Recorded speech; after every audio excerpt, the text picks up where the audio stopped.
আসসালামু আলাইকুম। আমাকে যারা নিয়মিত ফলো করেন, স্পেশালি আমার কোম্পানি ল রিলেটেড ভিডিওগুলো অনেকেই দেখে থাকেন।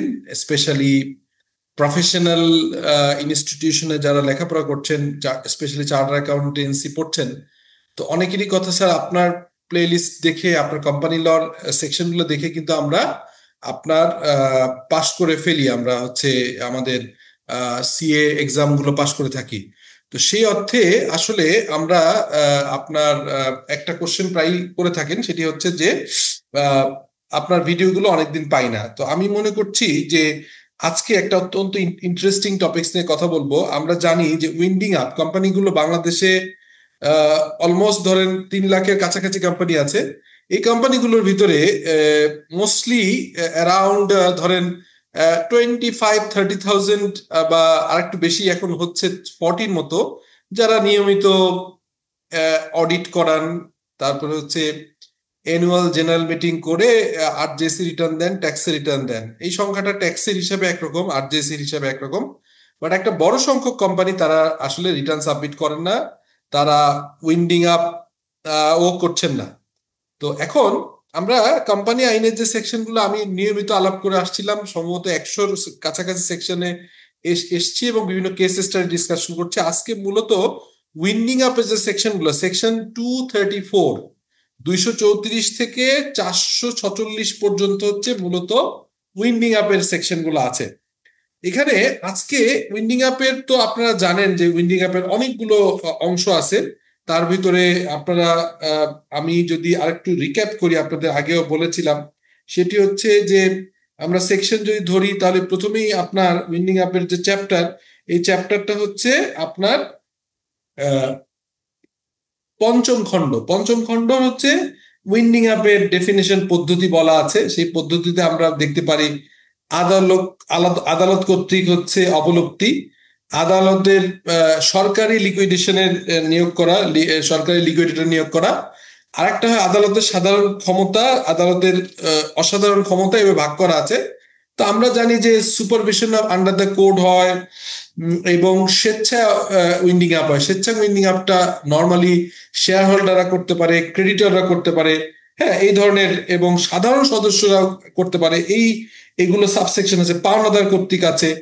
তো স্বেচ্ছাকৃত অবলুপ্তির ক্ষেত্রে কিছু সাধারণ নিয়ম আছে, এইগুলো আমরা অতীতেও কিছু করেছি, ভবিষ্যতেও করব। তবে আজকে যে বিষয়টা নিয়ে কথা বলবো, সেই বিষয়টা একটু ইন্টারেস্টিং। সেটি হচ্ছে যদি কোনো পাওনাদার, সেটি হতে পারে ব্যাংকের লোন, অথবা যদি কোনো ইন্ডিভিজুয়াল যদি করে, তাহলে কিভাবে এটা উইন্ডিং আপ হবে এবং উইন্ডিং আপ করা সত্য কি।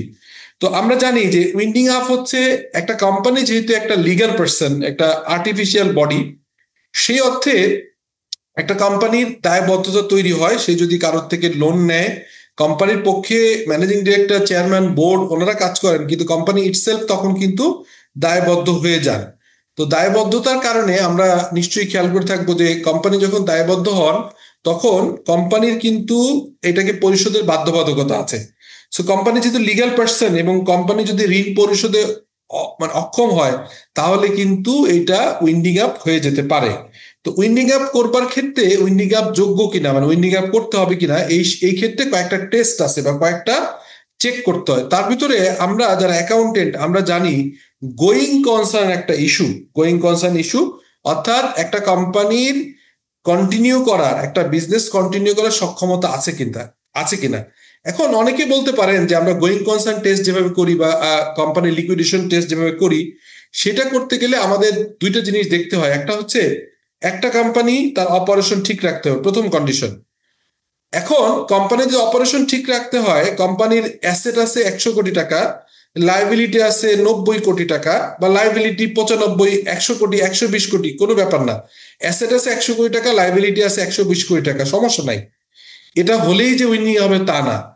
যদি দেখা যায় যে ওই প্রতিষ্ঠান তার ব্যবসা কন্টিনিউ করবে, ব্যবসা বন্ধ করবে না, এই ব্যবসার থেকে ক্যাশ ফ্লো জেনারেট হবে, অথবা ওনাররা টাকা দেওয়ার সক্ষমতা আছে, যে কোনো ভাবেই ক্যাশ ফ্লো ঠিক রেখে যদি নিয়মিত ঋণ পরিশোধ করতে পারে, তাহলে কিন্তু উইন্ডিং আপ হবে না। কিন্তু যদি কোনো কারণে ঋণ পরিশোধে অক্ষম হয়, অর্থাৎ এমন হয়ে যায় যে ব্যবসা করবার জন্য প্রয়োজনীয় অ্যাসেটগুলো বিক্রি করে তার লাইবিলিটি পেমেন্ট করতে হয়, এরকম ক্ষেত্রেই উইন্ডিং আপ ম্যান্ডেটরি হয়ে যেতে পারে।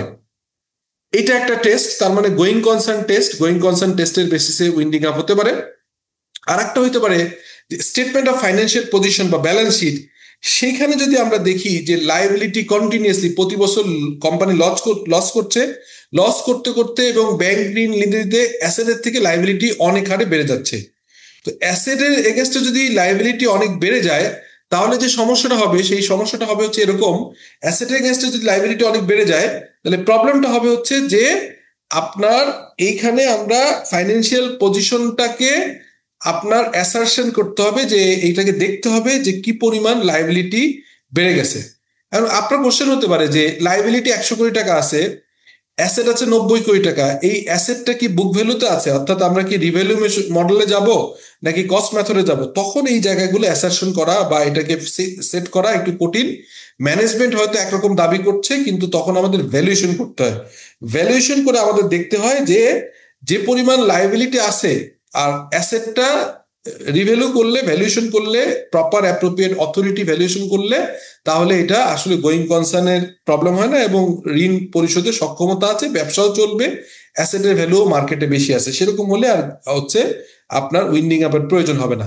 তাহলে প্রথম যেটা বললাম যে ঋণ পরিশোধের অক্ষমতা, সেটি কোম্পানি গোয়িং কনসার্ন রেখে, অপারেশন ঠিক রেখে যদি পরিশোধ করতে পারে নিয়মিত, সেটা শর্ট টার্ম লোন হতে পারে, ওডি বা সিসি, এবং লং টার্ম লোন, এবং পাওনাদারদের টাকা পরিশোধ করতে পারে, তাহলে কোনো সমস্যা নেই। এটা অক্ষমতা হলেই কিন্তু তখন কোশ্চেনে চলে আসে যেটাকে উইন্ডিং আপ করতে হবে কিনা। এক সেকেন্ড ইস্যুটা হচ্ছে যে, সেকেন্ড ইস্যুটা কোনটা বললাম, সেকেন্ড ইস্যুটা বললাম যে ফাইন্যান্সিয়াল স্টেটমেন্ট বা ব্যালেন্স শিট টেস্ট। ব্যালেন্স শিটে দেখা যায় যে কন্টিনিউয়াসলি লস হচ্ছে, কেউ বললো না, কেউ চাইলো না, বাট আপনি নিজের থেকেই দেখলেন, অডিটর বের করলো যে কেউ বলছে না, কিন্তু কন্টিনিউয়াস লসের কারণে গোয়িং কনসার্ন নিয়ে কোশ্চেন চলে আসছে, তখন তার অ্যাসেটকে প্রপারলি ভ্যালু করতে হবে এবং লাইবিলিটি ভ্যালু করতে হবে, এবং যে দেখা যায় যে এটাকে উত্তরণের কোনো সুযোগ নাই, সেক্ষেত্রেও উইন্ডিং আপ হতে পারে, এবং সেটা ঋণের কারণে উইন্ডিং আপ।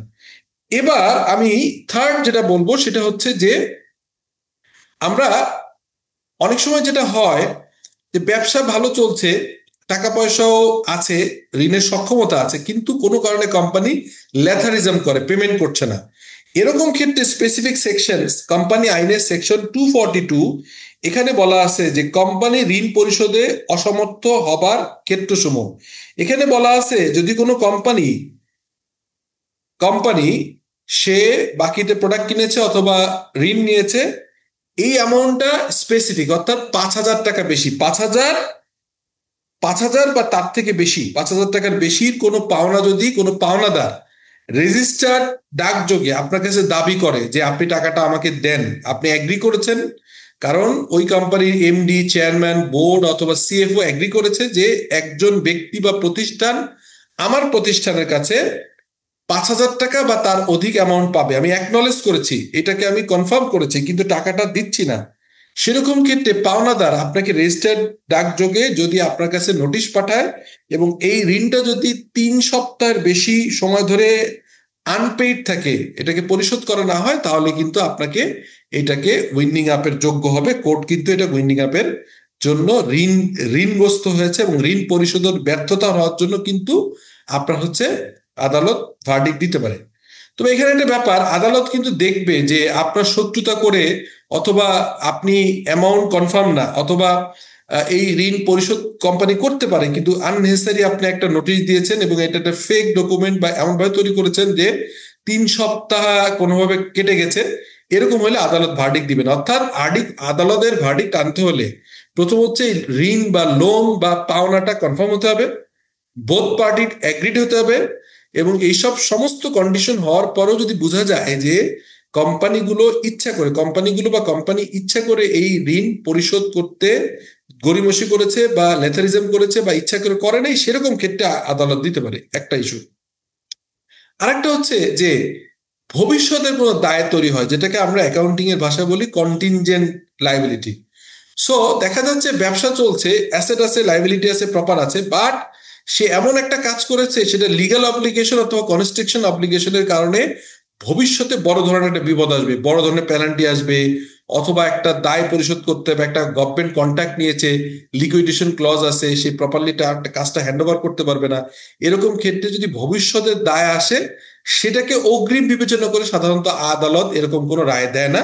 ওইটার ক্ষেত্রে স্পেসিফিক হতে হয়, মানে লাইবিলিটি বুকড হইতে হবে, পেয়াবল থাকতে হবে কোম্পানি অ্যাকাউন্টে এবং অ্যাগ্রিড হতে হবে। কন্টিনজেন্ট লাইবিলিটির উপর বেস করে সাধারণত আদালত যদি খুব ফার্ম না হয় তাহলে এই ধরনের কোনো লিকুইডেশন বা ঋণের এগেনস্টে কোম্পানি বন্ধ করবার জন্য ভার্ডিক্ট সাধারণত আদালত দিয়ে থাকে না।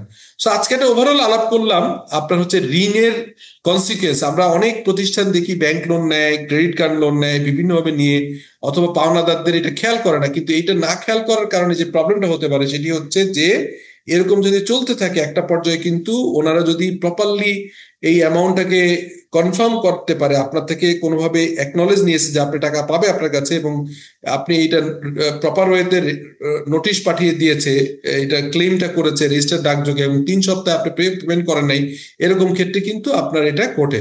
আবার অনেক ক্ষেত্রে এটা দিয়ে একটা রেমেডি আছে। রেমেডি হচ্ছে কোর্টে যাওয়ার আগে আগে বা কোর্টে তোলার আগেই যদি আপনি প্রোঅ্যাক্টিভলি এসে বলেন যে ভাই আপনি আমার কাছে 10 লাখ টাকা পাবেন, আপনি নোটিশ করেছেন, আমি 3 সপ্তাহ ভিতরে দেই নেই, বাট আমার সক্ষমতা আছে, আমি এখনই আপনাকে সেটেল করে দিচ্ছি, টাকাটা দিয়ে দিচ্ছি, অ্যাকাউন্ট পেয়ে চেকে আপনি প্রমাণ সহ রিসিপ্ট সহ যদি রাখেন, তাহলে এই কোর্টটা মিউচুয়ালি কোর্টে যে এটা এই রায়টা মানে এটা এই যে মামলাটা এটাকে মুলতবি বা এটা ক্যান্সেল হয়ে যেতে পারে, এবং এই বিষয়ে আদালত তখন আর প্রোঅ্যাক্টিভলি সোমোটো হয়ে এটাকে কিন্তু উইন্ডিং আপের নির্দেশনা দিবে না, যেহেতু অ্যাগ্রিড পার্সন বা অ্যাগ্রিড কোম্পানি তারা কিন্তু এটা মেনে নিয়েছে যে এবং তাদের পেমেন্ট তারা পেয়ে গেছে। সো এই রিলেটেড একটা সাধারণ আলোচনা আজকে করলাম। উইন্ডিং আপ রিলেটেড আরো কিছু ভিডিও করবার আশা আছে। অনেকদিন কোম্পানি লর যে রেগুলার লেকচার দিতাম সেটা হয়নি, এখন এটা করা শুরু করছি। সো হোপফুলি আপনারা আমার সাথে থাকবেন। থ্যাংক ইউ, টেক কেয়ার, আসসালামু আলাইকুম।